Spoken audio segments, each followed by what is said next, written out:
No, I listen to it all the time. I tell all my friends to Smack It Raw.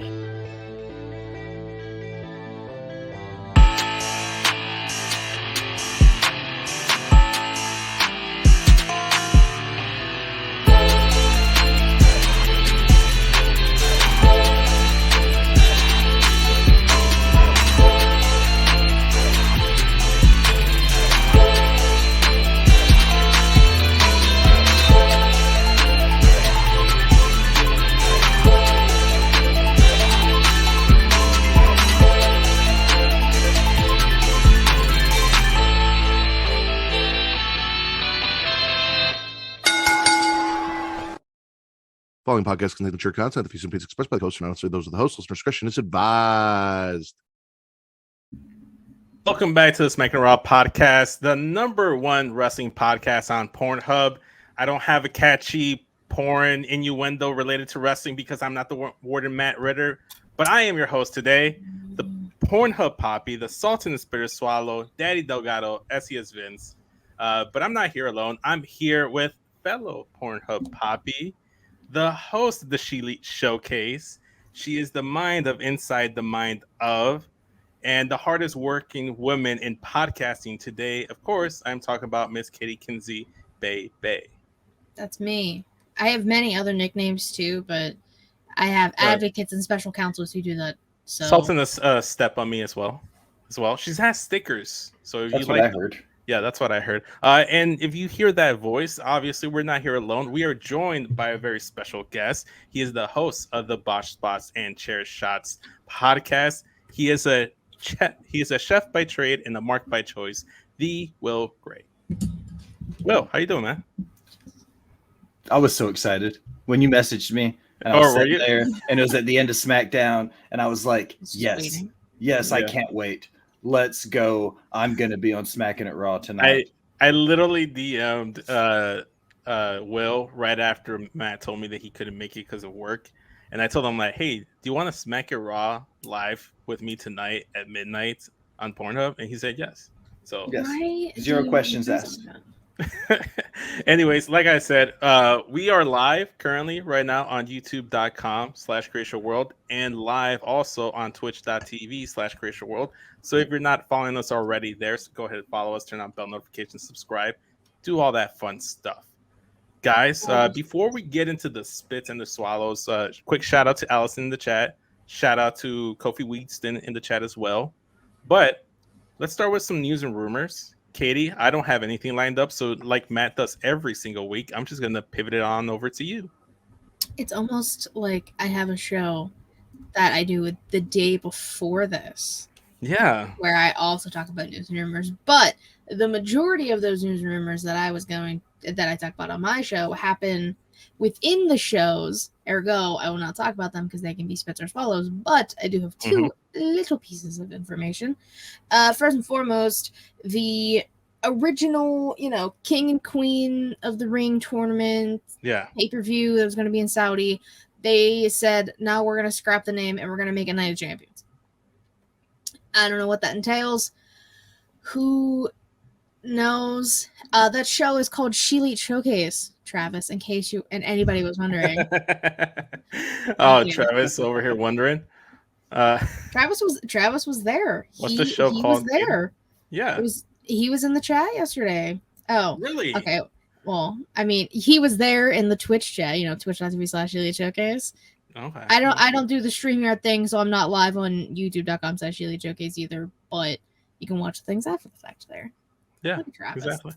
What a guy. Yes, I don't know what this Night of Champions pay-per-view is going to entail. Obviously nothing is set in stone. We literally have Backlash in a month, less than. So with the draft in 2 weeks, confirmed. Fucking why? I don't know. That was a whole conversation last week. And then the other thing is Dark Side of the Ring's coming back. Yes. We're all excited. We love some Dark Side of the Ring. They're gonna do an episode about Doink the Clown, Matt Bourne. How fucking cool! There's episode about that. Episode about Sunny and her ex-husband, Chris Candido. Yes. Yeah. Y'all act like I know things. I'm just trying to remember things off the top of my head.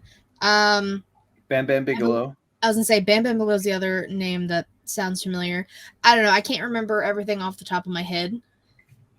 Mm-hmm. Magnum TA is another one.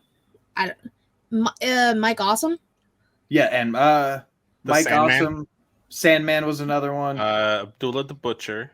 Yeah, there you go. There, Abby. I think that was all of them. That was all. I think we got them all. Good job, guys. Oh, between the three of us, we nailed it. Go team. Before my I got it. I fucking love Dark Side of the Ring. Some of them just like, had me crying. They were like real intense, real sad. But it's so interesting how they shoot it. Like the silhouetted reenactments, big words for your girl over here. It's just everything like that stuff, getting people who were there and instances. Wow, okay, I see I fucked up. I don't know how to speak. But about Dark Side of the Ring, fantastic. We all have been clamoring for season 4. And they said, ask, we're going to hold off for a while and telling you, but now you shall receive. I'm excited. I can't wait to watch them on YouTube because I don't have Vice on my YouTube TV subscription. So, yeah, whenever it hits YouTube, I'll be watching. I'm just going to watch it on cable. Yeah. I'll watch it all. I don't think brand splits really matter. Going back to the draft. And I wrote that down. And then I wrote down Abby is a legend and Nick Gage wakes up wishing he was Abdullah the Butcher. Oh my god. That's hilarious. Well, apparently Nick Gage got new teeth. That's information I saw on Twitter. He got new teeth and a dog. I don't know. Do they look like Roman's teeth when he got new teeth? Not fully, Roman's pearly white veneers, but like they look nice. Veneers. Pretty good teeth. That's what they're called. They're called veneers. Really? No. Yeah. Never heard that phrasing before. But then again, I don't have that much of a wide vocabulary, however. But you know what? Look, and contrary to what Will's saying, I am actually looking forward to this draft. I do believe that brand splits believe they're real. They couldn't be real. Look, it's not going to be. I like to be optimistic until proven wrong. The only time I'm very pessimistic is with the Chicago Bulls because I hope that my pessimism leads to positive things. Tonight was not the case, but with the draft, I like drafts. I think they're fun. One of my earliest memories was watching, the 04 draft, where John Cena goes in, grabs a ping pong ball or whatever, and drafts Triple H over to SmackDown. And then we get Triple H versus Eddie Guerrero in the main event of Raw in 04. And then we get the brawls between all the rosters. It's funny stuff. Watching Triple H find out he gets drafted and then do a spit take. Great stuff. Funny content. that was always the best part about the drafts, like from back then, is like showing everyone in one room and seeing the reactions being like Undertaker was getting up shots. And fucking the war room shots with the where it was like robot. Flair and Arn in one room, and it was like Vince and Bruce in another room, and they were like arguing about who the best available was, and then they'd pick up the phone and call like they weren't in the same fucking arena. No, they were not. What are you talking about? Come on now. No, yeah, it was all fun stuff, but we'll see. In terms of the Night of Champions pay-per-view, I don't know if they'll still do the King and Queen of the Ring tournament there. I highly doubt it, but weren't a lot of people complaining that they didn't want to do that those tournaments in Saudi? So why not do the Clash of Champions pay-per-view there? Well, now someone correct me if I'm wrong. I don't really watch the Saudi pay-per-views because I'm usually at work when they come on. But didn't they crown Xavier and Zelina in Saudi? They did. Like, weren't the finals? They did last year, yeah. They did, yes. So that's probably how it'll be this time. It'll probably be like all the championship matches, and then King, Queen. Okay, that's what I'm hoping, guys. We're hoping here. We're hoping. We can dream. Shout out to JJ in the chat saying this right here is a new multicultural category for the hub. So shout out to JJ. It absolutely is. Yeah. Is there anything else you got, Katie? Or do you want to just that's literally it. All right. So I think it's only fair that we transition over to Spit or Swallow and we let Will get the first honors here. I'm not gonna do what Matt does and just pick people at random because I want to actually keep some order here because I can't. I need to be able to follow along. So you can't multitask. We've established this, which is why I need multiple assistants. We'll start off with Will. We'll go with Katie. I'll round things out, and then we'll continue going until we can no longer spit and or swallow.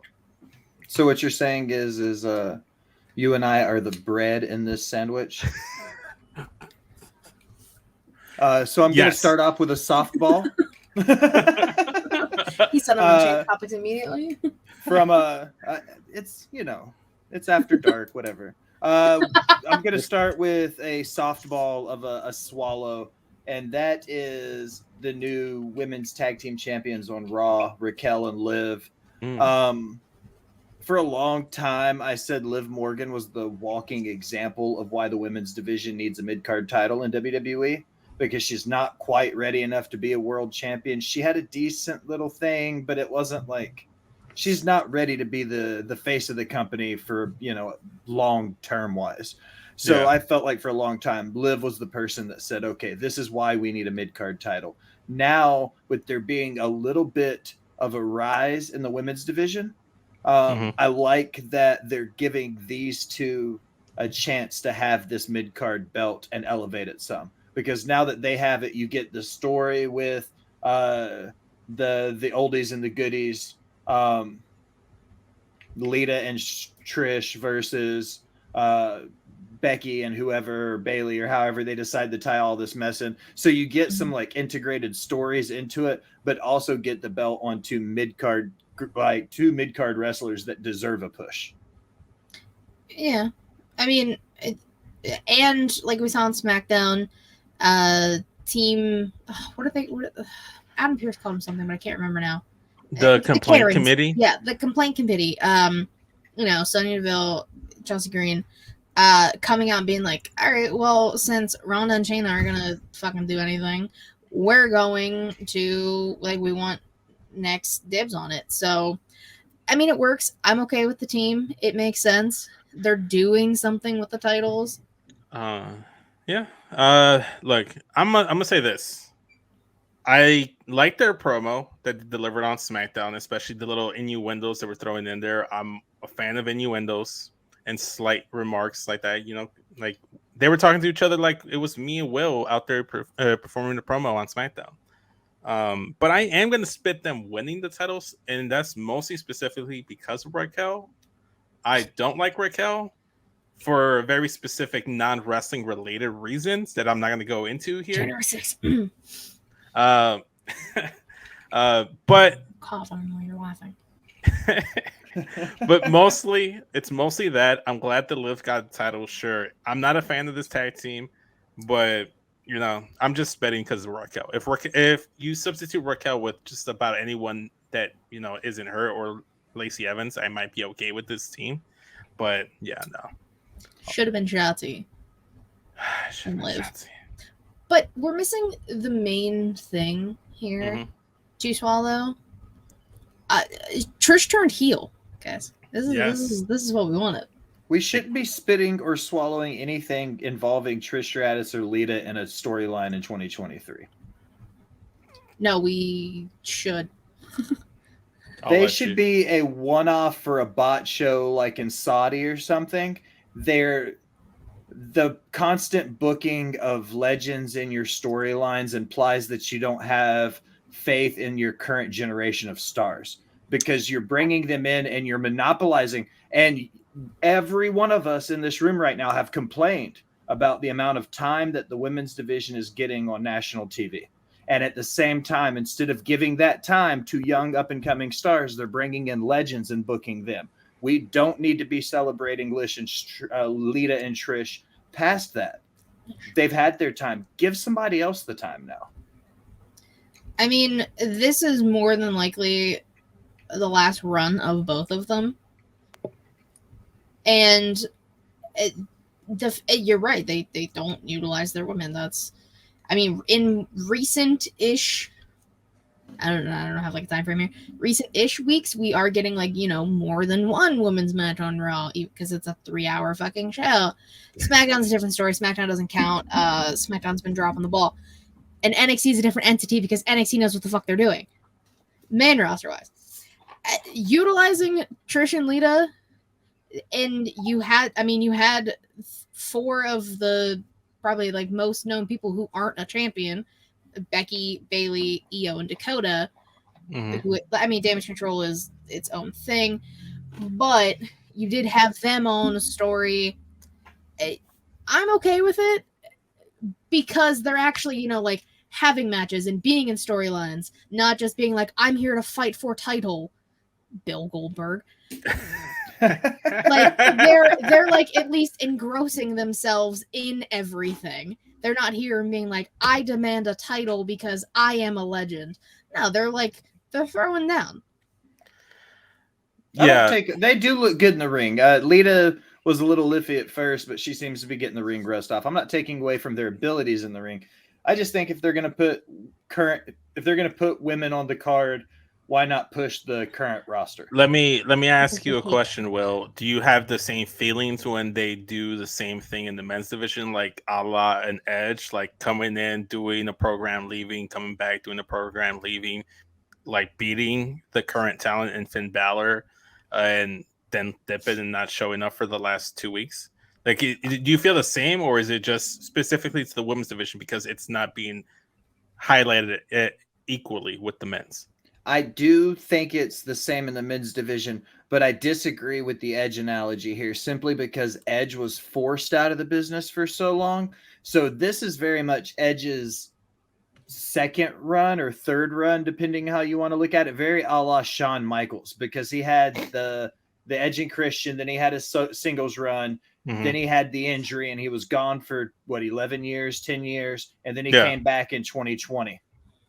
So Edge, this is very much his, yes, it's his swan song, but it's not the same thing as calling a Legends back, because when they inducted him into the Hall of Fame, they did so because he thought he would genuinely never wrestle again. That's true. They inducted Ray into the Hall of Fame this year, and he continues to wrestle and doesn't look like he's going to retire anytime. Only for 2 more years. Ray can wrestle till he's 6 feet under, and I don't care. He's the greatest man to ever put on a luchador mask. This is why I love you, Will. Yeah, they should have inducted Rey Mysterio in the Hall of Fame 10 years ago. Facts. 100%. 100%. He's been the best luchador in the business, I would easily say, ever since Eddie died. Eddie was the only luchador that was going to give him very real competition for being the greatest luchador of all time. If Eddie stuck around, it would be between those two. Because Eddie was gone, it broke down to being Rey. If you're talking about in the States or like worldwide, globally, then yes, I agree. But if you're talking about like specifically luchadors like that have stayed in Mexico, like there are other names out there that could probably rival, if not, or like on par, if not above both Rey and Eddie. And this is me as a biased fan, having both of them in my Mount Rushmore of wrestling. Going back to the topic at hand, the Trish heel turn, I'm for it. I'm swallowing that. Heel Trish is best Trish. I think that's what it should have been from the jump. So that's what I'm swallowing. She attacked Becky. They're out of the tag team title pictures. It felt like they were just kind of holding the tag titles hostage for a while because they weren't doing anything. And that was their first title defense. Yeah, exactly. And as much as I don't like the team of Raquel and Liv because of Raquel, at least they've already doing something storyline wise on SmackDown, the show right after they won the titles. So swallowing Trish, turning on Becky, this should be interesting. I'm almost guaranteed certain that Trish was the one that attacked Lita, which is going to lead to a very interesting storyline. And this is a story or hear me out. Now, no one would love to see Lita vs. Trish just a one-off in 2023, 20 years after they main event in Raw. Right. Your girl would love to see it. What if Lita took herself out because she knew her and Trish are scheming? They scheming. They said, no, we fucking had it with Becky. We're sick of this shit. I'm going to take myself out because, Raquel and Liv were like, we just got here. We don't know. Which Liv Morgan screaming her ass off, Scream Queen, 2023, Liv Morgan. Hell yeah. And like Lita was just like, on the ground, kind of just like holding her neck and like kind of falling down. Suspicious. I got my theories. Will's got conspiracy theories about everything in the world. I got conspiracy theories about this. I like the theory. It'd be interesting because I echoed that same sentiment a few weeks back when they hadn't even won the titles yet. Or no, actually they have won the titles, but they hadn't set up the 6-woman tag match at Mania. And I was saying I'm spitting the fact that it just feels like Trish and Lita are just kind of like the second to Becky Lynch. Yeah, they're the background characters. They're supporting characters, and they shouldn't be.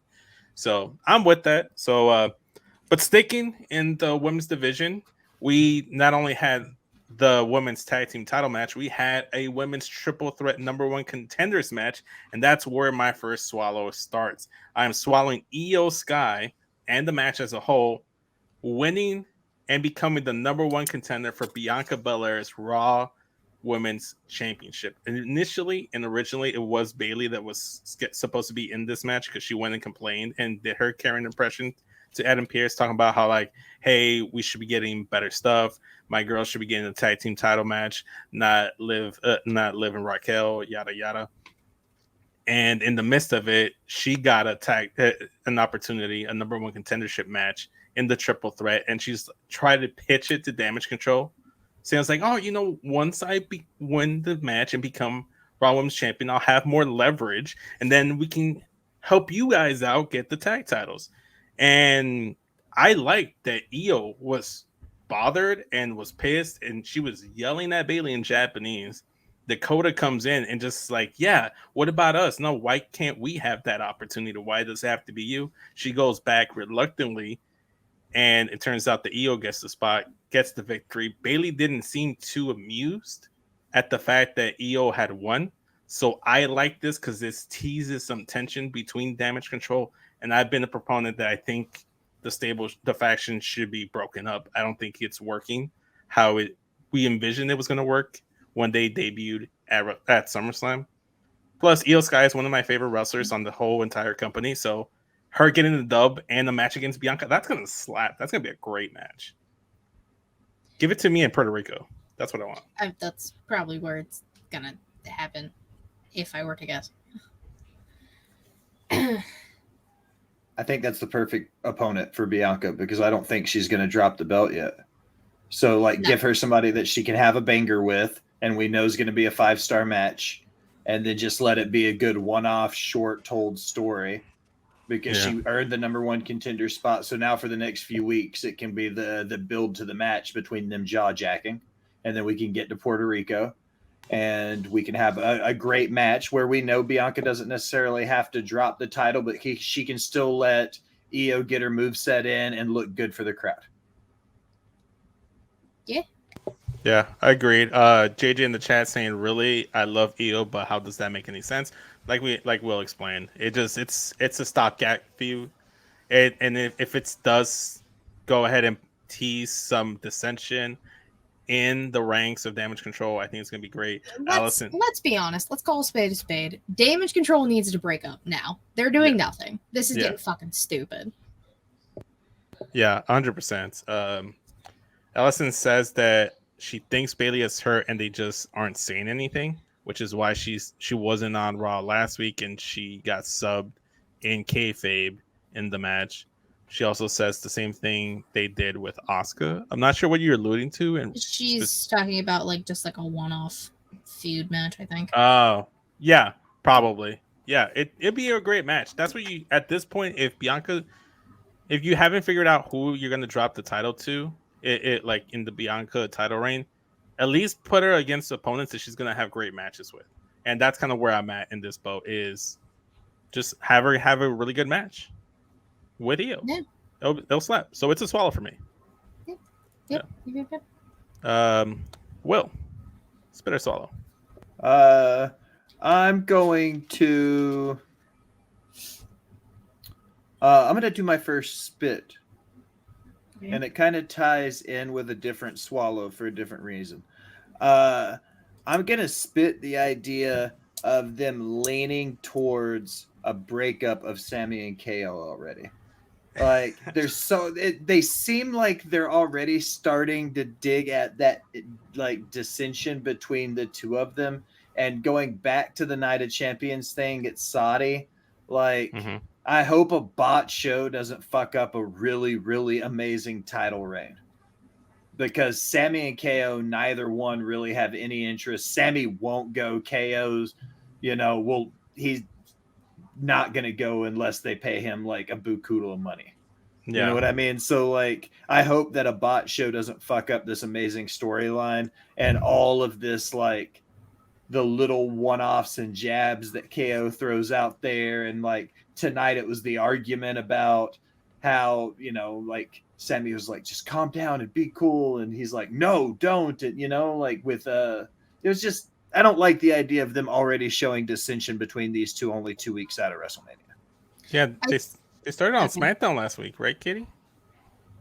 With the whole dissension stuff? I don't know if I would necessarily call it dissension. I think it's specifically the Usos because they're the main antagonists here. Basically just pointing out the history that KO and Sammy have. Like, Kevin has turned on Sammy probably like 4 or 5 times in the times they've been in WWE as a whole. Literally his first night in NXT, power bombs the shit out of Sami Zayn and basically takes the title and be like, fuck you bitch, this is mine now. That literally happened. And then now they're kind of being like, oh, well, Sammy turned his back on the bloodline, so Sammy's going to be the one to turn his back on you, Kevin. Like, all right, everyone take it easy. I think that's more so kind of what they're playing into because it is something that we have seen many a times in their run in WWE. So I don't necessarily think dissension. Again, my perception here, I'm so like good with my words tonight. I'm so proud of myself. Finger snaps. English minor, ladies and gentlemen. I had graduated. There you go. There you go. Yeah. Oh, okay. I mean, I don't know. I noticed it last week on SmackDown when they were doing like, I'm gonna go talk to Jay and Kevin's like, don't do that type of thing. And Sam was like, yeah, you're right. I'm gonna do it anyway. So it's kind of like it would be like me and Matt trying to be on the same page, and he's like, Vince, don't do this specific thing on the show. It's like, okay, cool. I'm gonna do it anyway. It's yeah. So. No, I don't think so. No, I don't think so. But yeah, no, I get that. So that was Will's spit. Yeah, spit. Katie. I'm just gonna go straight to AEW stuff because I know Vince didn't watch it and he can handle the majority of WWE stuff. So I'm gonna go straight there. So I'm spitting Swerve versus Darby just because I don't care about Darby at all. I love Swerve, but not right now. So I'm spitting the match, but, and this is what I wanted, I'm swallowing the MJF Darby stuff after the fact. This is what I wanted. I wanted Max to come out after like the matches of each of the pillars, and they have this one like back and forth thing. Plus Sting came out and started throwing pom-poms at Max, which kind of just really threw me off. But that's what I wanted from this, because they are showing the fact that it's not just Max versus Jungle Boy or MJF versus Darby or MJF versus Sammy. No, it's literally MJF versus all 3 of them, and the 3 of them are watching each other's matches, and I like that they're kind of doing that. Plus the digs that they all say against each other make me chuckle. It's fun. I always say Max is everyone's favorite rat bastard, because he is. And I think it was you who tweeted that Darby learned how to talk. Yeah, just out of nowhere. I was like, when the fuck did Darby learn how to talk? Honestly, like, he killed it in that. He was just like, I have self-respect. I bought my parents a home. I stopped caring about me, and then Max is just like, well, I don't, Max being Max, his typical things. So I like the dynamic of everything, and Sting kind of, putting his 2 cents in there too. He's like, well, listen, I don't have much time left, which We fucking know. Darby does, which Darby got hit by a car last week and then wrestled a match 2 days later. So, like, nothing surprises me anymore. So, like, Jesus Christ. But I like what they did with all of that. I'm very curious to see what Sammy's is going to be like. Because the crowd can't fucking stand Sammy Guevara. So that's going to be interesting when we get there. But I'm swallowing all of that stuff, but I'm spitting the Swerve Darby match. Yeah, I agree. I'm with you there. I liked it. I'll even swallow the Swerve versus Darby match because it was decent. It was solid for me. It was a good solid way to start off the show. The promo, specifically Sting's part, because the minute Sting showed up and he started doing all these promos, he made a reference to Cody Rhodes. The pom-poms killed me. I have no idea what that's in reference to, but I'm like, this is silly and ridiculous, but I fucking love it. So it's Jokery Sting. Jokery Sting was fantastic. I like how he just kind of made homages to like all the different like versions of himself, and now there's all these different versions of him. I liked it. I like the whole interaction between MJF, Darby, and Sting. It was all good. It was all good shit. So I'm with you, Katie. I'll swallow that with you. I swallowed all three of those things as three individual moments. The Darby promo, the MJF promo, and the Sting promo, all three. I tweeted also all in that promo. I also tweeted that the IWC collectively took a shit because Sting referenced Cody by name and Ric Flair by name in one promo. So I was like, the IWC's head just exploded. Like all at once because of it. So yeah, everything about that promo was amazing. Yeah, great stuff. All around great stuff there. I'll pivot here. So from one legend to another, I'm gonna go ahead and swallow the Rey Mysterio and Finn Balor match on Raw. I thought it was really good. I never thought I don't think we've seen that pairing before. I don't think so. Might have been the first time we've seen Finn versus Rey. To my knowledge, it was the first time. Okay. The promo, the promo to start things off too. I'm swallowing Rey in general this week because not only is he going in the ring, but he's taking the turn in terms of his approach in parenting. Because now he's willing to fight Dominic, and Dominic's the one's like, no, I don't want to fight my dad. Because Dominic's a bitch. And I love to see it. He's a chicken shit heel, my favorite kind of heels. So the promo to initially he challenged Dom to a match. It set up Finn versus Rey. I know there was like flight issues, so maybe that's why we didn't see the rest of LWO on Raw. But then we can pivot over to SmackDown, and we got Priest versus Santos, which was a great match. Priest continuing to throw Bad Bunny's name in his mouth and talk about like everything that happened, and it's clearly leading to Bad Bunny and Rey versus Judgment Day in some way, shape, or form. If not an outright like multi-person match, if Rhea doesn't defend her women's title at the pay-per-view, which she needs to, sidebar, just against Zelina. Like that needs to happen. Yes, that's part of my thing because like I have everything LWO plus Selena and Rhea. That should be Rhea's first challenger because it just kind of connects with everything they're doing. It's great. And it's a good story of David versus Goliath in the ring, which I like to see be told. It was similar with Priest and Santos, David versus Goliath in there. I just like a good old-fashioned match where you have a big powerhouse guy and like a quick, athletic, luchador-esque type wrestler. So it was all good stuff. Shout out to LWO. This stuff, I think the first time on SmackDown that they represented the Puerto Rican flag design LWO shirt by Selena and Cruz del Toro. So shout out to that. And yeah. Priest got the dub. He needed a dub because he wasn't doing anything leading up to WrestleMania. And he's one in Judgment Day. Yeah, the only one in Judgment Day didn't have a match. But he's probably also going to take that pin in the tag match against Bad Bunny. So he needs to look strong. Yep, exactly. Yeah. So all good stuff. All good stuff. Everything LWO, everything Rey. He's becoming a better father now.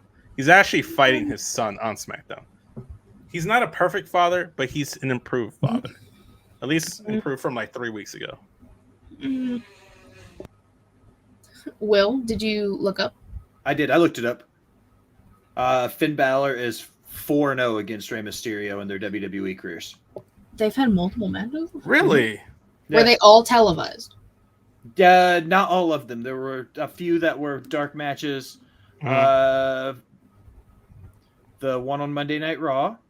Right. Finn beat him Saturday night main event, a house show in the Pacific Coliseum in British Columbia. Okay. Finn beat him on Monday Night Raw in August of last year. Oh. Finn beat him on Raw in July of last year. So multiple times they've been on TV. Fuck. Yeah. Well, time's not and then real, Finn and the Mysterios tagged for an entire tour in England in 2021. Wow. Well then. Yeah. What a Thank you, time Katie. that was. Yeah. Thank you, cagemat.org. Shout out. Speaking of shout outs, shout out to Jay from Get Show Podcast. He's getting married today. Tying the knot.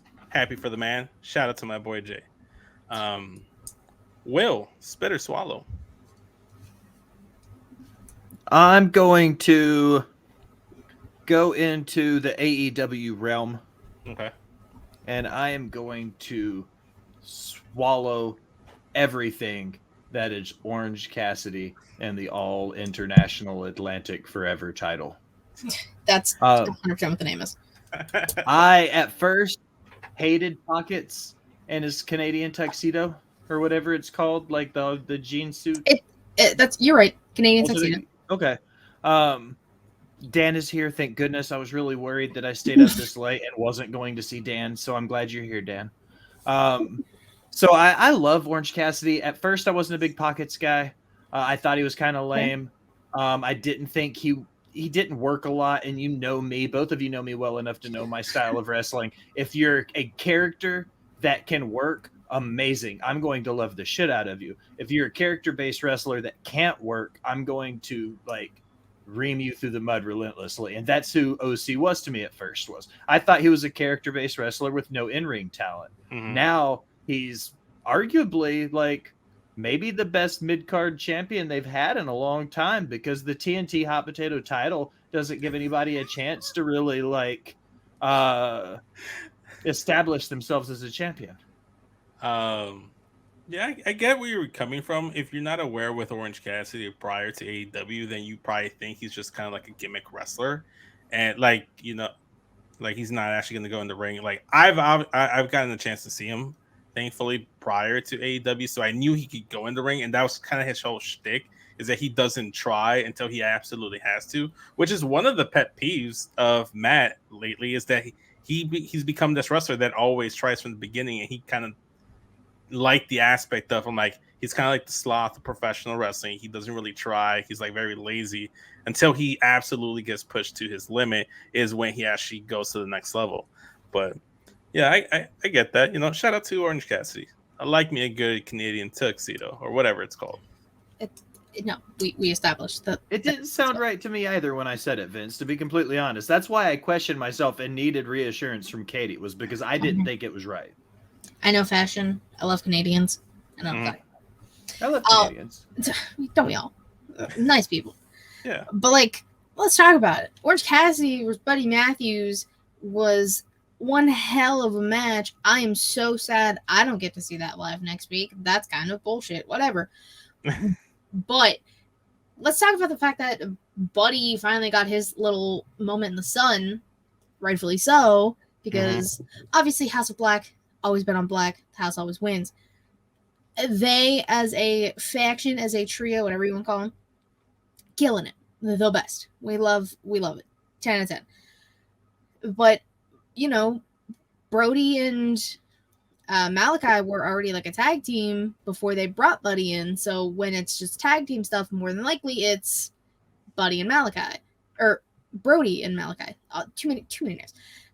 So Buddy getting his shot, and I really thought I was going to get some Buddy 2 belts. And I usually hate double champions, but I fucking love Buddy Matthews, so I would have been okay with it, because I know he would have actually traveled. I know Orange Cassidy kind of is now, but basically do what Pac was doing.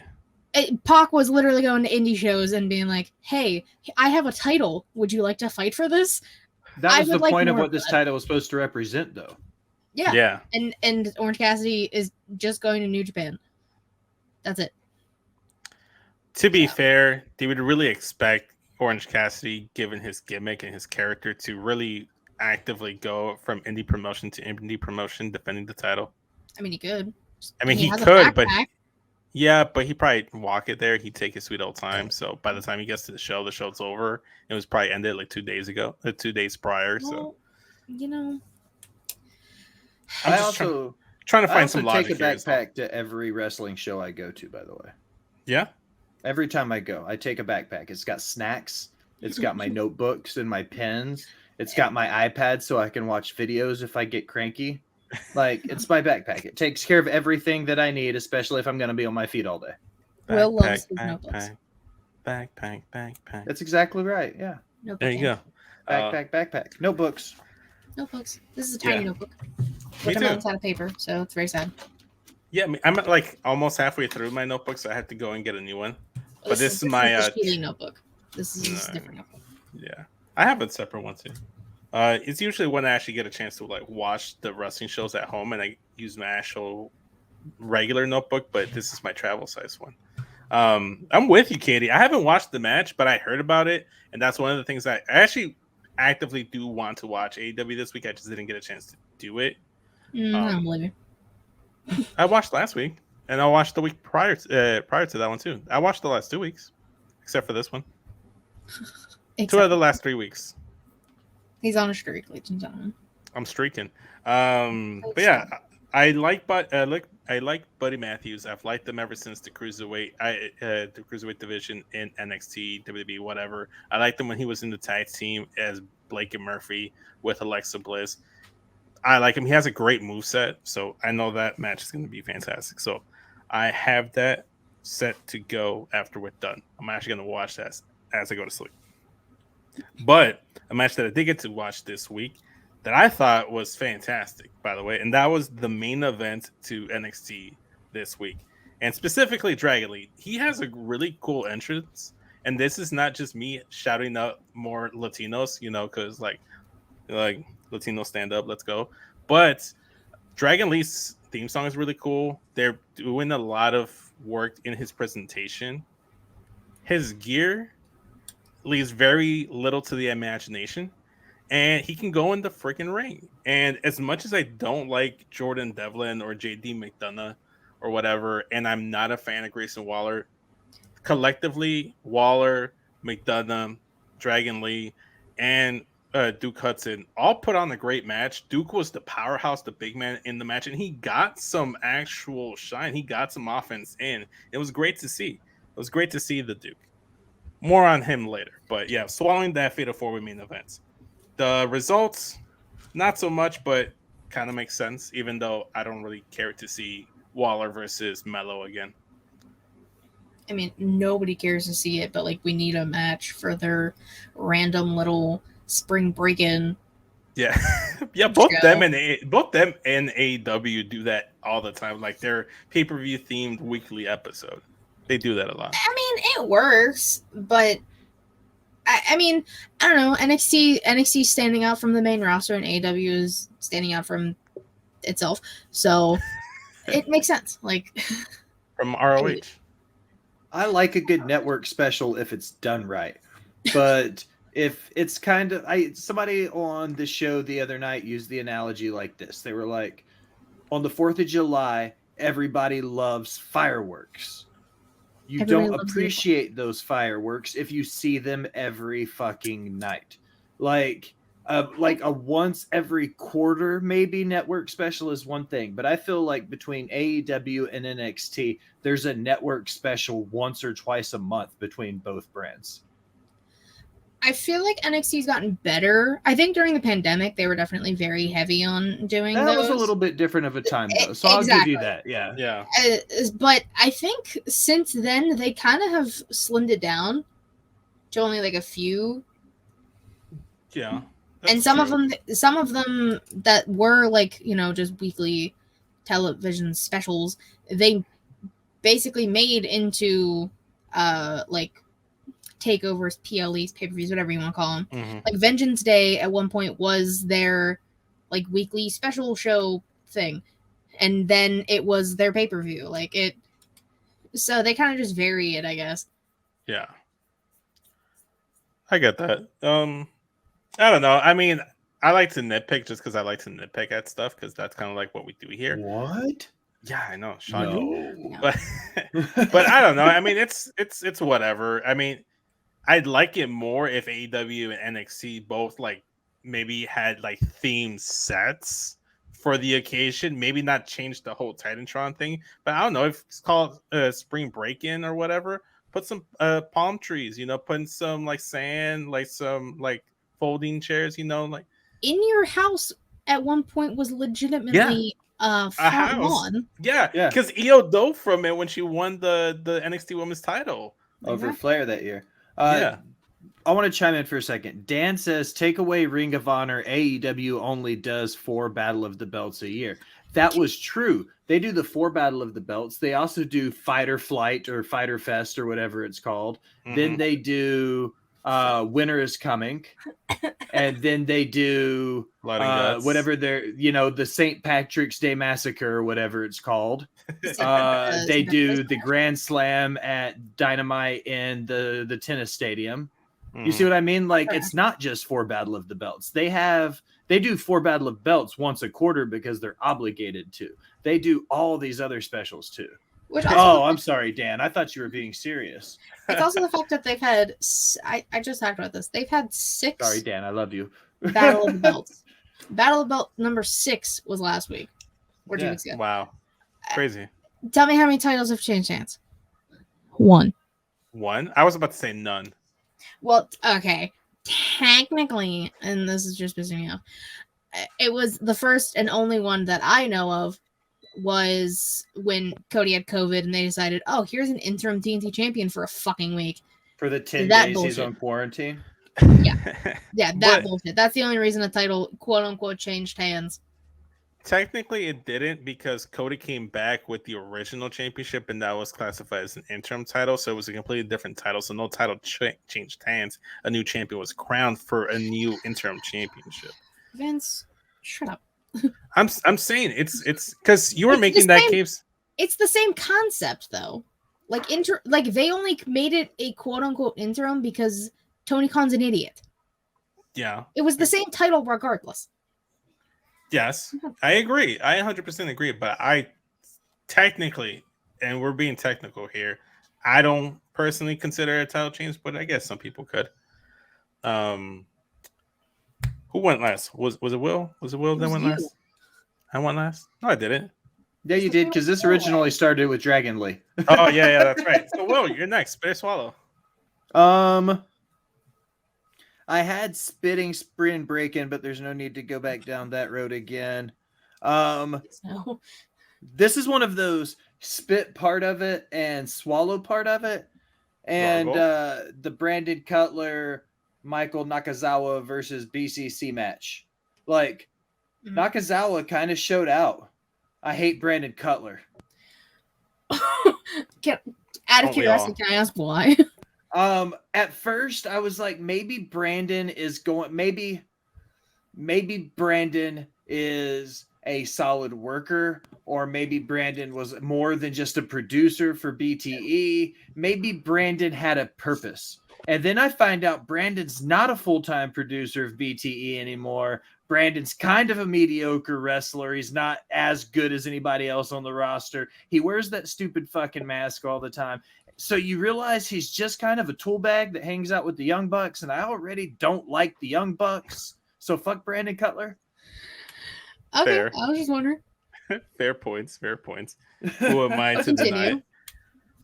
So yeah, Nakazawa going toe-to-toe with Claudio was ballsy. So I'll give him props. He got good color the hard way, got in there, beat him down, ripped his shirt off, hulked up a little bit, like started his shine. Like, that was good. I liked that. I don't like Brandon Cutler. Fuck that guy. I agree with Will here. Not much to say other than that. Katie, spit or swallow. Well, I'm gonna. Oh, okay. Go ahead. Wow. Explain why she Wow, loves Brandon Cutler. trying to rush me. Disrespect. No, not Because trying we're to an rush. hour in and we've done 2 turns each. Yeah, I know. I'm just trying to make this go a little faster. But real quick, I mean, it made sense for them to do that. Only way to bring the Elite back, I guess. And they recreated the screwdriver spot from when Mox and Kenny. Some people will take it as justice for Hangman because Moxley stabbed him in the face with a screwdriver, which also just really disrespectful by John Moxley, by the way. Like, you ain't gotta stab him in the face. It's kind of not what rude. Screwdrivers are for. That's literally not what screwdrivers are for. I'm just saying. Yeah, so all of that, it did what it had to do. Whatever. But I'm going to, where do I want to go? Okay, well, I'm gonna swallow War Daddy coming back, destroying a car, being himself. I get to see that match next week. I'm very excited. Finger snaps. Because, yeah, I mean, Big Mini Men Slap and Meat, Part 2, and I love Wardlow. So just being in his presence is going to be fantastic. I'm very excited. And like it's giving Hobbs something to do since he is the fucking TNT champion. Right. Will a title change hands? I don't fucking know. They at this point probably because it's hot potato, like Will said. So I won't be mad if I get to see a War Daddy title win. I'm okay with it for personal reasons, but I don't know. I'm just happy that he came back and said, "Hey, yo, fuck this car. I'm gonna put a forklift in it." And then back up and let the forklift do it again. BattleBots. Just for funsies. Yeah. BattleBots. Exactly. I don't remember who said that, but I'll steal somebody's joke. I can't give you credit. I apologize. It was somebody in the group chat, but they were like, BattleBots. I mean, that's literally what it was. No. Yeah. Well, BattleBots could kind of be classified almost as foreign objects or toys. And you know where we could go to get some really fun toys, guys? Where, Vince? We can go to adamandeve.com. So Adam and Eve is the nation's largest marketer of adult products with millions of satisfied customers in the United States and all over the world. Founded in 1971, Adam and Eve is also one of the oldest names in the rapidly evolving adult industry. For more than 50 years, they have built a reputation as a trusted and reliable adult toy store that takes pleasure and privacy seriously. When you want to shop erotic toys, Adam and Eve has it all. Men and women, straight or gay, and anywhere else in between. Adam and Eve has the adult toys you're looking for, including but not limited to vibrators, dildos, anal sex toys, bondage toys, couples toys, lubes, sexy gifts, and accessories like straps. Unlike other adult stores, Adam and Eve stands behind all their products and offers a no questions asked return policy.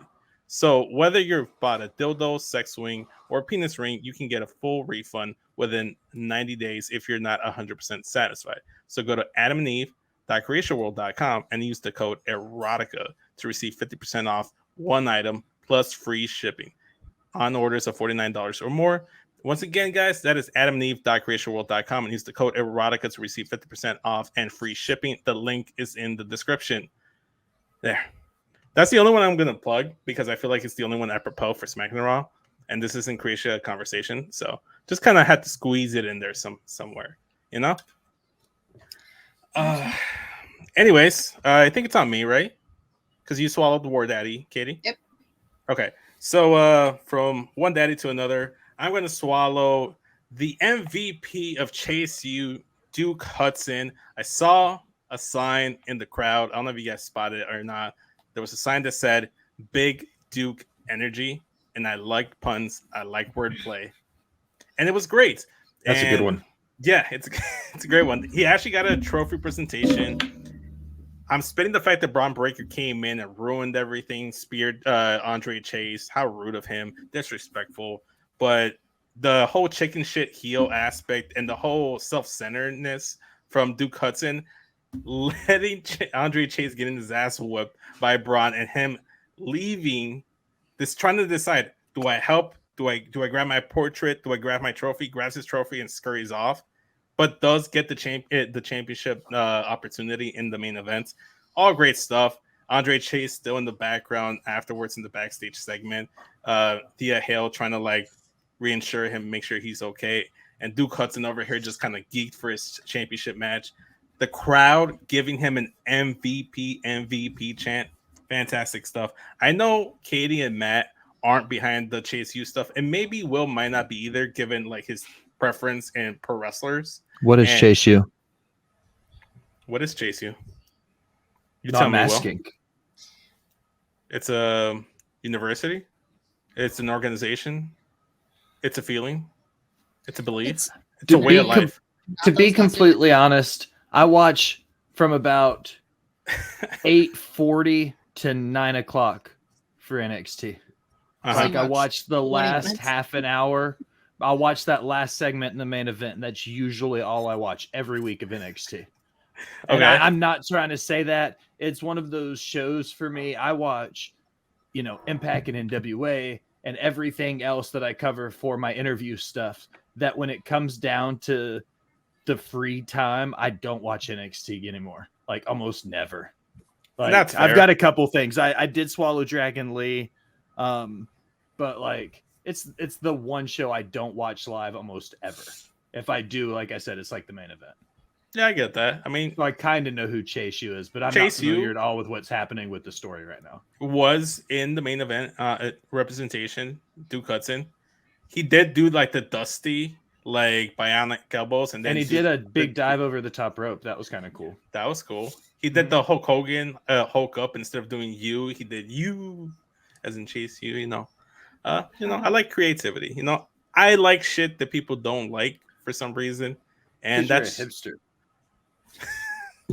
Fucking hipster. Will Spitter swallow that.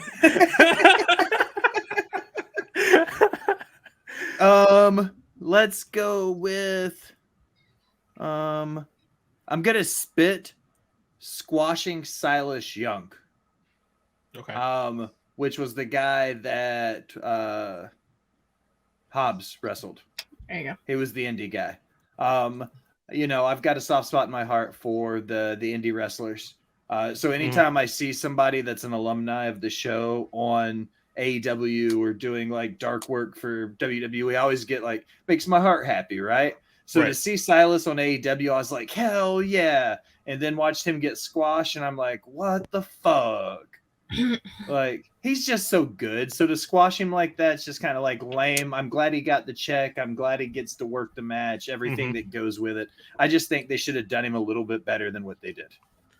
I think there'll be a chance to see more Silas Young on AEW because it was his first appearance on AEW, if I'm not mistaken. Or Katie, you can fact check, or Will can fact check. But like Sky Blue showed up and she took L's and she got almost squashed immediately. Like the first couple matches, it wasn't until like recent, like I want to say like a few weeks into like a few showings that she would get some offense. But I don't know. Silas Young is pretty solid. I like him as a wrestler. Dan brings up something in the chat. Silas Young had a great match against Shane Taylor and then gets squashed by Hobbs. I agree, Will. I was going to say he's been on Ring of Honor 2 or 3 times. This was his first AEW spot, but he also had a history with Ring of Honor in the previous regime. Yeah. So it's not like he's even a new Ring of Honor guy by any means. Like he has a history technically with the company, even though Tony Khan's only owned Ring of Honor for what, a year and a half now? If that. Give or take. Yeah, if that. Katie's right. All right. I'm with you. I like that. And a former champion. Dan's the man. You know what? Yeah. Shout out to Dan. Well, I don't call him Dan. I call him Bakley. So it's always weird. We're on a first name basis.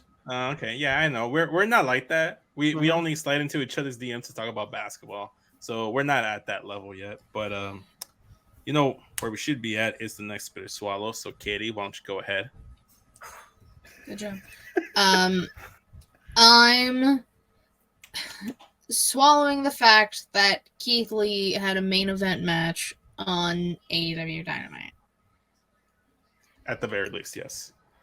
And I love Keith Lee to death. him kissing the top of Jericho's forehead, giving him the big bear chops, which hurt my chest thinking about, because god damn it. Keith Lee is just one of those people I will always love to watch wrestle. Like, he's funny, but switches, gets super intense if need be.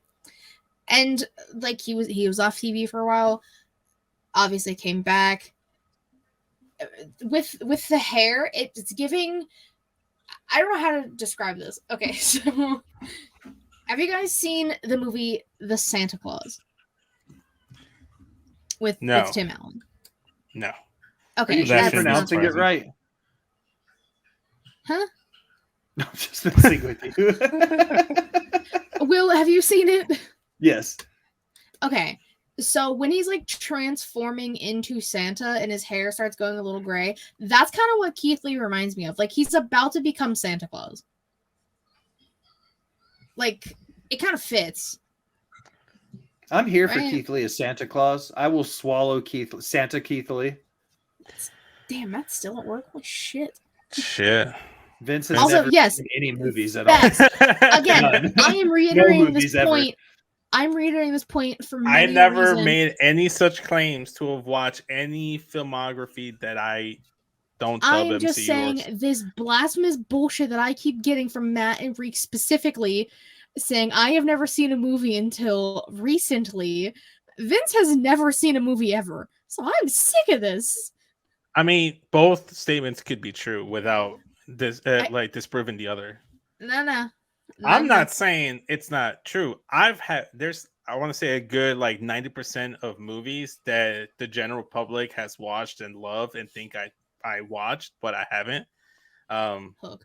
That's I don't care. Maybe I'll watch Hook, maybe I won't, but I don't really care. Shout out to Matt, stuck at work still. We love you, Matt. We miss you, Matt. It's not the same without you. I miss you, Matt. Matt. I miss you. Yeah. But Keith Lee is Santa Claus. Main eventing, and then manager Adam Cole, as people kind of just took that little bit and ran with it, as they do.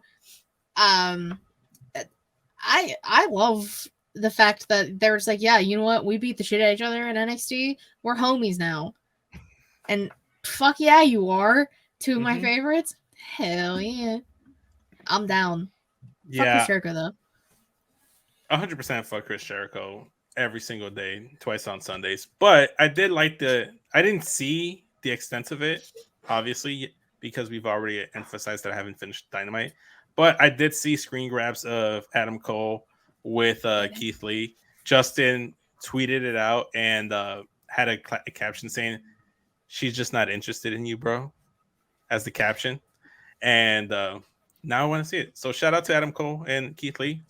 Lee. I mean, he literally came out after the match. So you have to watch the match in order to get to the moment. Or I can fast forward through the match and then get to the you should watch the match because Keith Lee. It's Jericho, though. But it's Keith Lee. But it's Jericho. I'll see. I'll see. I might play it in the background and watch it while I eat. So I'll probably do it. You know what, Katie? I'll do it. I'll watch the match. I'll keep you guys updated next week on what I actually thought of the match itself. But speaking of Keith Lee, you mentioned Santa Claus Keith Lee. Now I need to see that. He needs to dress up as Santa Claus for Christmas this year. I want to see it. He needs a Santa Claus themed gear. That's what he needs. Help Benjamin design it. I don't know. That's a good idea. Yeah. We'll get on it. In the meantime, I'll do my next bitter swallow. And I'm going to go back to SmackDown. And I'm going to swallow another NXT alumni. And that is the return of the King of Strong Style, the artist Shinsuke Nakamura, returned on SmackDown, had a match against Mad Cat Moss.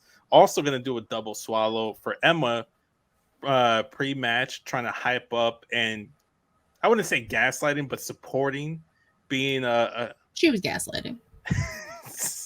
But let's call spade a spade. Okay, but gaslighting. If I may, if you'll humor me for a minute, let me put a positive spin on it. She gets a swallow for being a great supportive partner.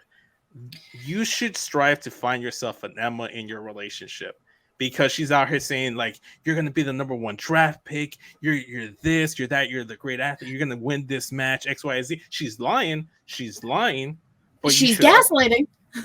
Gaslighting too, but gaslighting girl boss Emma. Gaslighting girl boss Emma. This is like your kindergartner, though. Like, we all know Madcap Moss isn't going to be the number 1, person. No. But you don't look at your 5-year-old and expect him to paint the Mona Lisa either. You're like, oh, this is great, sweetie.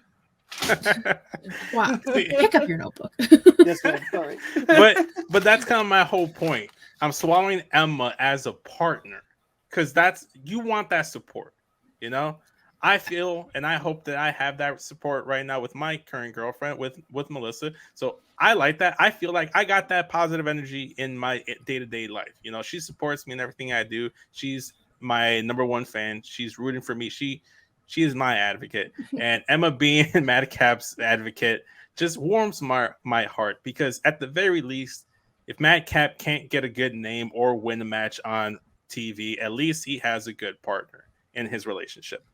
The only thing I'm spitting, and in the whole Shinsuke Emma match in general, is the fact that afterwards we got Scarlett with the playing cards, highlighted the Shinsuke tarot cards, whatever. I don't know the names of things. This is why Katie's here. They're playing cards. She plays with them, I would assume. She doesn't play with. I'm not getting into no, hold on, Katie. Don't say anything else. Vince, what do you think they do with tarot cards? Just explain to me. What do you do with tarot cards? That's a good question. Do you want an honest answer here? Yeah. Don't they perform voodoo magic, or they try to tell your future or something? Close. I'll give you credit for that. It's about astrology and shit. It goes with yeah. So you're not too far off. I'll give you credit for that one. The judges will give you a B+ for it. Give A for effort. I give him a C. I give him a C. C is still passing. It's voodoo, and that's not. That's a different type of magic, my guy. Tarot cards, voodoo, tarot cards, or the Shadow Man from Princess and the Frog. No, but yeah, I am spitting the fact that it looks like we're gonna get Cross versus Shinsuke next, which I'm not looking forward to it. So I'm not looking forward to anything Cross. So what? I like anything Shinsuke though. So Me if too. It gets him more on the screen, then I'm okay with it. Cross isn't completely unpalatable. Yeah, because Scarlett's a thing. See, that right there's all we need in the tarot cards. I suppose. Will next. Spit us all. I'm gonna go with the IWGP tag titles being on Rampage. That's kind of cool. Yeah, I'm into it. I like the idea of them building to Forbidden Door. I like New Japan's approach to, oh, you have a world's title. We fucks with you. Because right now, New Japan has an open relationship with CMLL. They have an open relationship sort of with WWE. They have an open relationship with AEW. They have an open relationship with Impact, NWA, MLW. You get the point. New Japan is out here putting in fucking work, and I'm here for it. Bakley says Aussie Open is a huge swallow. But yeah, you get the point. I'm here for those guys to be everywhere. I like New Japan's approach to just letting stars do their things. So, yes. Yeah, I mean, it's more than likely going to be FTR and Aussie, oi, open at Forbidden Door. So. Yeah, Bakley said they just did a 40-minute banger of a match. I need to find that. Send me that link, Dan. Dan has links. He always sends them to you. God damn it. Dan seems so wrong. So it seems like, I don't know. What are you trying to say? What's happening over there? It feels so wrong to say Dan instead of Bakley. It just feels weird. At least on my end, personally. Ouch! You just hurt his feelings. That's not what. Basically, I just meant like I'm not used to calling you Dan by your first name. You know, it's kind of like in that 70s show. I don't really refer to Michael Kelso as Michael. I refer to him as Kelso. You know, that's all. I can respect that. Yeah, it's just a comfort thing. It's just anytime I say Travis's name, I feel the need to go down and say the whole list, no matter what. Yeah, it's a very long list. King, yeah, aka Big T. I had to write it all down. I had to get Matt's list when I interviewed him. I was like, oh fuck, okay, I need it in order what it is. I actually went back and did the same thing. I went back and watched Matt list them all off and then write them down. And I kept pausing after every single one to make sure I didn't. It's exactly what I did to make sure I got. Oh, see, I just messaged him. I was like, all right, what the fuck are Travis's nicknames in order? Tell me. Matt doesn't even know. Matt doesn't really know. Yes, he does. Not in order. Told me them all. Sometimes he throws them out of order, but Travis has said he doesn't matter. He doesn't care about the order as long as he gets them all in there. Yeah, he's literally gone on record and not done shows until Matt has introduced him correctly. I miss those days. Katie, spin or swallow? I'm going to go back to NXT for a hot little second here. I'm going to swallow the Unholy Union. Oh, hi, Justin. As he's in all caps with exclamation marks. I'm swallowing the Unholy Union. Daddy Jess. You know, Team Gingers, as Matt calls them. And my sexy witch ladies. King Firecrotch is what he calls them. You know what? He's not here. I don't have to say it. But you don't have to, but I'll successfully defended their titles. Kiana, now it's really. Oh, hey, look. See, there we go. You say it, and he tells you all of the names in order. But like they successfully defended their titles. There's a lot happening in the soap opera now of Kiana James, Brooks, Jensen, Fallon. There's so much happening now. Which one is it? Jensen tried to cheat and ended up pushing fucking Brooks, which that's a big man. I'm not sure you should be doing that to him. Come on. Also, there's a lot going on in the chat. There's a lot happening. I'll acknowledge it after you're done. Continue, Katie. Sorry. Thanks. But yeah, there's a lot happening there. They're actually, defending the titles and utilizing tag teams that they kind of had. So I'm okay with it. Also, let's just call a spade. Brooks, smash. Jensen, pass. Personal preference. I still don't know who's who. Jensen is the virgin, the smaller one. Okay. Brooks is the big one. Oh, they're all drunk, and Daryl wants the link. That'll be an after show thing, I think. Who is weird drunk? Who is just drunk with? All of Getcho. Okay, so for context here, Jay is using the Getcho Twitch saying props to Vince, new member. Props to Jay. Jay, I shouted you out. Congratulations on getting married. Jay got married today, and the Getcho crew, the OG, at least the Asian demographic of the Getcho podcast are all together in the wedding because I didn't get an invite, even though I, still live in Chicago, but that's whatever. And they're all drinking, they're all drunk, and Daryl wants to hang out and talk wrestling, but should finish the show first because. So if we bust through this, go ahead, Katie. They can. I'm done. Okay. All right. Just making sure I didn't cut you off and made sure you got everything. I ended my point. All right. Moving on to my next subject in the spit or swallow category. I'm going to swallow the fact that Solo Sikoa ended up beating Riddle on SmackDown.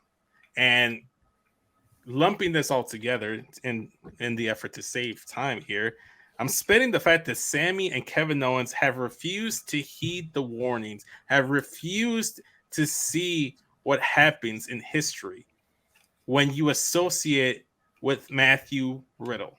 He's only been back for 2 weeks, and I am already concerned about the jeopardy of the friendship of Kevin Owens, Sami Zayn, their title reign. I don't know what's going to happen, but they are cursed now because they're associated with Riddle. They helped him out. They had his back. There is a precedent here. You don't associate with Riddle. So maybe that's why they're already having like this little friction, this misconnection already, because they associated with Riddle. It's all connected. It's because of the curse. We know that. They all don't know that the curse is real. Unfortunately, when will they learn? But swallowing the fact that Solo got the dub over Riddle, because I was gonna be pissed if Riddle was the second man to ever beat or pin Solo in a singles match on the main roster. So shout out to that. Shout out to Solo getting the job done. Shout out to Matt.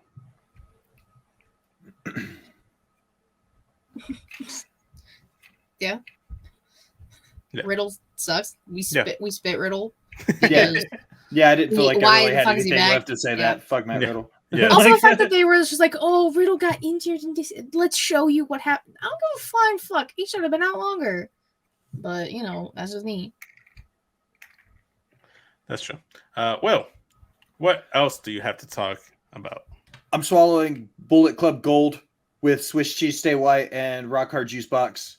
The Bang Bang Bros. The Bang Bang Bros. I'm really excited for the inevitable Bullet Club versus Bullet Club versus Bullet Club versus Bullet Club versus Bullet Club match we're gonna have at Forbidden Door, because there's like 12 different versions of that fucking group now, and we don't know who the leader is, and they don't know who the leader is, and I think right now maybe even Katie's the leader of Bullet Club, but you might be in a different multiverse.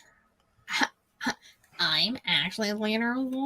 Because that's the kind of sense it makes. And that's a callback to my very first time on Smackin It Raw, because I spit the fact like 2 years ago that nobody knew who the fucking leader of the Bullet Club was. Well, in New Japan, it's David Finlay. Mm-hmm. In AEW, it's Jay White. And that's where the Civil War is going to happen, because Rock Hard Juice Box and Finlay's son used to be tag team partners, and Jay White and everybody in the Bullet Club hate each other. So there's an obvious like built-in story for Forbidden Door there. Yeah, there's a lot of animosity. Also, I will never get over the fact that fucking Jay White looks like Diego Luna, and I literally can't get over it. And now I get to see that man live next week for the first time ever, so I'm kind of actually excited. I'm not a big fan of Jay White, but now every time I see him, I only see Diego Luna, aka Andor, so I win. We're going to a house show rules in May, I think. That's in Kentucky. I'm curious about that, to see the AEW house show. It'll be interesting. Yeah. I don't know. Going back to the whole Bullet Club stuff, I was just confused. I had no idea David Finlay was even in Bullet Club. He just joined like a month ago. Yeah, he joined and was like, I am the captain now. Which, funny enough, that is how this whole Pornhub Poppy thing kind of started. I've said the story because Vince wasn't here for like a month, and I randomly was just like, I am the captain now. And then in that voice to Matt, and then I was like, I'm the Pornhub Poppy now. And then it led to an entire fucking year. So you're welcome for the entertainment, ladies and gentlemen. Yes. I don't know. The last time I was even remotely aware of anything that was happening in Bullet Club was I knew that Kenta was involved in it. I knew that Evil had his own little subsection of Bullet Club, with like Show or Yo as a member in it. I had no idea. Chaos, which is its own separate group, but has members in both groups. Chaos has so many goddamn groups. Chaos is I don't know. It's whatever. It's kind of confusing. I've like after the Elite left, it was kind of hard to like follow it because there was just so much stuff going on. That I know Tamatanga got kicked out, which is like, how are you gonna kick out an fucking disrespectful? How you kick out an OG? That's your real leader right there. It should have been the original leader, but it is what it is. Who's next? Is it me? I just went, so I think it's Katie's turn. Okay. My turn. I'm swallowing Sol Ruka versus Tiffany Stratton on NXT. Let them cook. Let them cook. For the love of God. I can't express the fact on how much I love Sol Ruka. I've said it on numerous occasions. One of the most talented people with less than or maybe a little over a year of actual wrestling under her belt. Her finish, one of the coolest things I've ever seen in my entire life. Tiffany Stratton, one of the best moonsaults ever. Fuck Charlotte. Her moonsault's ass. Tiffany Stratton's got a fucking beat by 10 miles. And I got to see a cool match. And this is what I mean, like with their women's division. Like they're cooking in NXT. You know what I'm saying? Like they're doing it. We got many a women's match in NXT. All of them are hitting as they should. So swallow. How many matches did we get this week? I know it was a tag match. It was this match, but was there anything else? This match-wise, I don't think, but there was like chorus stuff and Roxanne backstage. So, like there was presence. Yeah. In multiple segments throughout the show. Yeah. There were segments. Okay. Yeah. Staying in NXT. This one's mostly for Matt. I'm swallowing the fact that the Don and the Underboss basically mobbed and attacked Pretty Deadly outside the parking lot in the Performance Center or Full Sail or whatever it was. I think they put one of them inside the back of the trunk and drove away. Yep. Somehow. It's been a long time since we've had an abduction in pro wrestling, though. It's been a minute. Last time it was fucking Delgado. So we're overdue for one. And luckily enough, Tony D'Angelo is in the thick of things once again in the abduction category in pro wrestling. But then somehow the other member of Pretty Deadly was able to escape, or I mean, it's whatever. It's wrestling. Yeah, they came back and then they beat the Don and Stax. So I'm spitting that for Matt because how dare they attack the Underboss and the Don of NXT? Disrespectful. Disrespect. Exactly. But like swallowing the fact that Roxanne and the D'Angelo family are homies. Yeah, that's cool. As they should be. Let Roxanne in the family. How do we feel about the Don being a face? He's always a face. What are you talking about? All right, I'm not gonna unbox that. I'm not gonna unpack that. Forget about it. He can't tell us what tarot cards is, but he can argue the difference between a baby face and a heel like a motherfucker, people. I love you, Poppy. Thank you, Matt. Thank you, Will. Thank you, Will. I called you Matt. I'm sorry. You did. Wow. Because I was talking about Matt. I have it in my heart. I have him in my mind. He's missed right now. He's literally probably in the chat just lurking right now. Probably. He probably is giddy that I made that mistake. But in lieu of that, Will, it's your turn now. Spit or swallow. My list is starting to run. It's starting to get a little low now. I'm going to spit anything that involves Ilya Dragunov taking an L ever. He was the most dominant NXT UK champion, not named Walter. He was an absolute beast of the ring. He had the 2021 match of the year, I think, the Ilya Dragunov Walter match 2 at TakeOver, the WrestleMania before 2021, I believe. Absolute banger of a match, ridiculous good. Everything about that was just phenomenal. And now Iliad is one of those guys who came over from NXT UK that seems like he's kind of floundering in the mid card of NXT after being a quality world champion. So I think taking simple L's on, TV is just not a good utilization of that talent. Fair. Fair. I acknowledge the talent of Ilya. I don't quite care for him. If he shows up, I wouldn't mind getting up to get a beer or going and take my piss break. But, still, fair point. I recognize the talent. I don't know. I can't get behind him. I can never. The only thing I liked was his match against Walter or Gunther or whatever. I don't know if he was still Gunther or Walter at that point. If it was NXT, it would have been Walter. Yeah. So his match against Walter, when he beat him for the UK title. So aside from that, I haven't really like sat there and be like, "Ooh, Ilya, give me more." You know. I like Ilya Dragunov. He's all right. He's a cool Him guy. and Seth need to have a conductor off. Yeah, I could get behind that. He's a tad bit small on the size spectrum for me.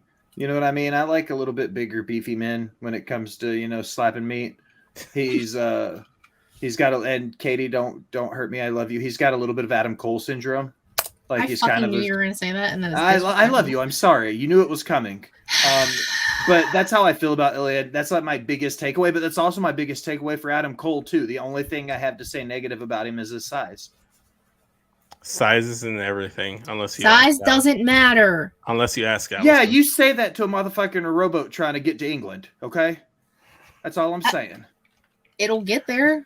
Yeah, but it's gonna take you a while. It don't matter. It's not about the destination. It's about whatever the fuck the rest of the quote is. It's about the journey, not the destination. The journey, not the destination. I was trying to combine too many different quotes into one, and I couldn't actually remember what it was. Fair enough. Katie, why don't you combine your notes and figure out what's your next bear swallow? All right, you're kind of reaching with these transitions. Let's just take a step back here. I will, however, swallow Jungle Boy versus Sean Spears on Rampage because I love Sean Spears with my heart and soul. Mans came back after having a child with Cassie Lee. Shout out, beautiful little baby boy. And when they put the little promo on Twitter and he was saying he was back, I genuinely got so happy. He is a perfect 10. He even brought and the fact that he's fully back in that gimmick, even pulling out the 10 from his back. Oh, he did that? Yeah, he did it tonight. And it just brought back warm NXT memories from when he was there. And he's so underrated in the ring too. I mean, him and Breeze literally have a fucking school teaching people how to wrestle. Mm-hmm. And a few of their students, I think, have done dark matches and stuff. WWE legend, Tyler Breeze. According to 2K Games. As he fucking should be. Put some respect on Tyler Breeze. And put some respect on Sean Spears. Because, you know what I'm saying? And he even, the chairman, now he's just back to the perfect 10, as he should be. And it was a great match. And he showed some respect to Jungle Boy, and he's like, well, if I can't be the one to take the title off Max, I am putting my stock and my faith in you. So, hell yeah. What a way to end Rampage. Okay, so it happened at the ending, so now I know where to fast forward to. It was the main event. I know where to fast forward to now. I do that with all wrestling. I do that with Raw. I do that with SmackDown. If I don't watch it live, I'm fast forwarding through stuff I don't care about. I have one concrete swallow left. Okay. How many do you guys have left? One swallow. I can make one. Okay, so we'll do. I have other stuff, but I can make one. That's kind of how I've got stuff, but if we don't get to it, it's kind of stuff that was B's and C's and D's down my list, so it's not a huge deal. So I've got one big one left. So we each got one left. Yeah, I'll go with. We'll give each other two. I'll go with this one. Okay. Unless you guys want to keep going, or one. You said you had one, so I have one concrete one, but that's because I didn't write down all my thoughts and notes. I can go back and refresh my memory of what I watched because I have the results pulled up on my phone. So my probable last swallow is the Cody Rhodes promo on Raw. He's a great promo. I feel like at this point he's probably become one of, if not the better storyteller in WWE in terms of promo wise, building up a story, building up a match. Because last week when they did the attack angle and Brock Lesnar destroyed Cody Rhodes, I was kind of groaning in the sense that I'm like, I didn't really ask for Cody versus Brock. I wasn't asking for that match. I'm not saying it's bad, but it's just now it wasn't on my bingo card. It wasn't on my pro wrestling bingo card. But Cody sold me on it. You know, he talked highly of Brock Lesnar. He acknowledged his fear of challenging Brock Lesnar, but he did in fact challenge Brock Lesnar at what he dubbed WrestleMania Backlash. He fucked up there, but maybe we'll get Brock Lesnar versus Cody Rhodes at Puerto Rico, and Puerto Rico is shaping up to be a fantastic show. So I'm swallowing everything, Cody. He's turned me around positively on his current feud with Brock Lesnar. I highly doubt he's going to get a win here, but we'll see what happens. It's also the fact that he brought up the rubber chicken. The rubber in his chicken, promo, which whoever fucking threw that, disrespectful on every single count. How dare you? But you also created one of the funniest memes of 2023 so far, wrestling wise. So do you know that there's actual history between Cody Rhodes and the rubber chicken? I learned that via Twitter because everyone is loving the rubber chicken Cody Rhodes memes. Have you seen Cody Rhodes in the rubber chicken suit? I don't want to see that. Yeah. They did it. I have to look for it, but they did a graphic of like the Elite, as in Kenny, the Bucks, and Cody, like posing together, kind of like with like the poster stuff from All In, the original one, but this time it's the Wembley All In. And Cody is wearing a rubber chicken suit, so I don't know if that's legit or not, or just a Photoshop, but it's out there. I'll find it. I'll DM you. I'll slide in those DMs and I'll make sure you get that pic. You can slide into whatever you want. That's what I love to hear. Will, slide into your next Spit or Swallow. I'm going to brace myself because there's somebody in the room who might throw something at me once I say these words right now. I'm swallowing everything involving Kenny Omega and the Young Bucks coming back on Dynamite. I think the ghost in your room just threw up. They upchucked a little bit in their mouth as I said those words out loud. I think I'm going to get behind Babyface the Elite. Like Kenny kind of teasing maybe like a return of the Cleaner in New Japan, blending with, Matt and Nick automatically getting the Babyface shine with the All Access stuff. So, like, it seems like that's the direction this is probably going. Plus, BCC is obviously a heel group now with all the mean stuff they're doing. I don't know why I had to shake my head like that for it, but they're being mean. Emphasis. Yeah, but they're being mean, and now the Elite's back to beat them up for being mean, so I'm here for it. They're being mean, Mama. They're being mean. They're being mean. You can hear the Southern when you said mean. Travis got me the other day because the way I said lawyer. How do you say lawyer? Lawyer. Lawyer. Yeah, you're lawyer. You're putting a lot of emphasis on the A. Lawyer. We'll just make this. We'll just make this. We'll just all say words and see how we pronounce them. Mm-hmm. But no, it was bound to happen. We're more than likely getting like a fucking like Anarchy in the Arena or some Stadium Stampede type bullshit match. Blood and guts, maybe. Probably, maybe. I don't know. I personally want Blood and Guts for the women if they build it properly, because. What if they did Blood and Guts on Dynamite for the women and then did the BCC versus the Elite at like a pay-per-view? Maybe. Yes. Question. Thank you for the proper pronunciation of my government name, Katie. Not that many people can do it. What was I going to say? Don't they do what like WWE does with like their gimmick shows and have like a match for the men's and a match for the women's, like the Rumble? Or do they just have the one Blood and Guts match and call it a day? They typically only have the one Blood and Guts. I mean, there's only been, I think, like 2 or 3. 3, I believe, but yeah. There's not a lot is the point. Yeah, so like they very well could. But I feel like with like a Stadium Stampede or like an Anarchy in the Arena, they can kind of just go batshit crazy all over the damn place and not just be confined to one singular space. Okay. You know what I'm saying? Like, they can throw each other down the fucking stairs if they wanted to. which, I mean, they very well could. Who even knows? So that's kind of what I think they'll do. It also will actually probably depend on if they do it at Double or Nothing and if Matt Jackson is actually cleared by then. Yeah, definitely. If not, they can have surrogates in there with Hangman. Well, that's what I'm saying. Like, if you do like an Anarchy in the Arena and how they shoot it, like they had like multiple cameras on multiple people at the same time, so you can like kind of not put a lot of focus on Matt Jackson if he isn't cleared yet, but you still want to do this match. You know what I'm saying? Okay, fair enough. Okay.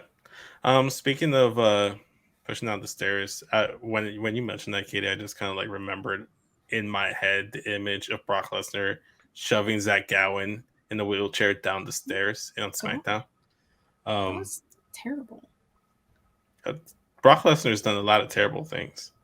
Yeah, I know. One of the greatest things he's done, and might be controversial coming from me, is like his Mexican mariachi when he was feuding with Eddie. For whatever reason, I love that segment. What the fuck? I don't know why. I shouldn't like it. I should be offended by it, but I found it charming. I don't know why, because it's Brock. Anyway, Katie, spit or swallow. Thank you. We're just gonna make this our last one, I think, because we're running a little long. I'm swallowing Xavier Woods defeating LA Knight on SmackDown. Xavier Woods does not get enough credit that he so rightfully deserves. On the mic, fantastic.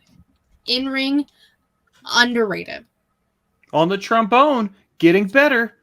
He has improved sufficiently. Mm-hmm. Since his first time using it, yeah. Well, yeah, his first time using it, that was like he was telling us. I don't remember what podcast or if it was just something he was saying. That like that was the first time in a long multiple years that he like picked up a trombone when they first started, because he was kind of just like, oh, I kind of like want to play us down to the ring, and they had a trombone and he used to play the trombone, so he was just like, okay, and now it has grown into. This might be like Francesca 15. I don't even know anymore. Yeah, she's had quite a few kids. Didn't he at one point had Francesca 2 Turbo or something like that? Yes, yeah. So there's been a lot of iterations of Francesca, but I mean, Xavier Woods is like Bakley said, he's getting a title shot. As he should, and that match is gonna be incredible. Yeah. Gunther and Xavier Woods. We're getting some matches next week. Swallowing it already. Yeah. I don't even care. We're swallowing it already. Yeah, for sure. All good A stuff. preemptive swallow. Yeah, yes, preemptive swallow. very much so. Okay. I actually don't have anything else. So I think we can just wrap things up here, unless you guys want to specifically swallow one thing or spit one thing before we sign off. No? Okay. So gotta pose the question. What was your favorite show of the week, guys?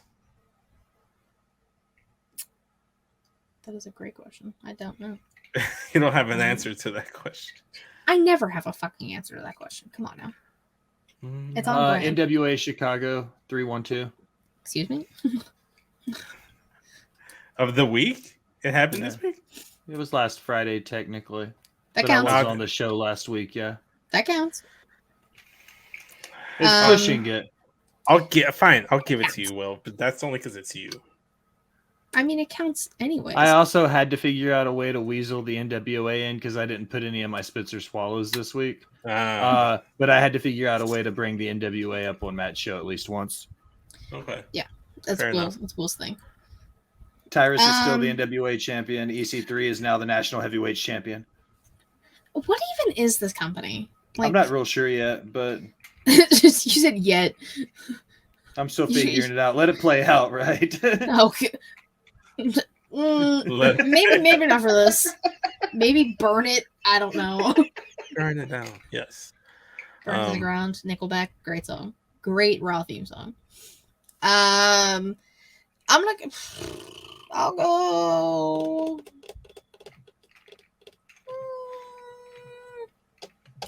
I'll go NXT, I guess. Fair enough. NXT was a good show. I guess I'll give it. It's a toss up between SmackDown and Raw, just because they got a little bit of everything that I like. I'll give it a Raw. I'll give it a Raw because they had EO winning the triple threat. You had the Trish heel turn. You had LWO stuff. You had Finn versus Ray. We didn't even mention about Alpha Academy versus the Usos, which was a fantastic match. Chad Gable deserves the world. There we go. I got to say that too.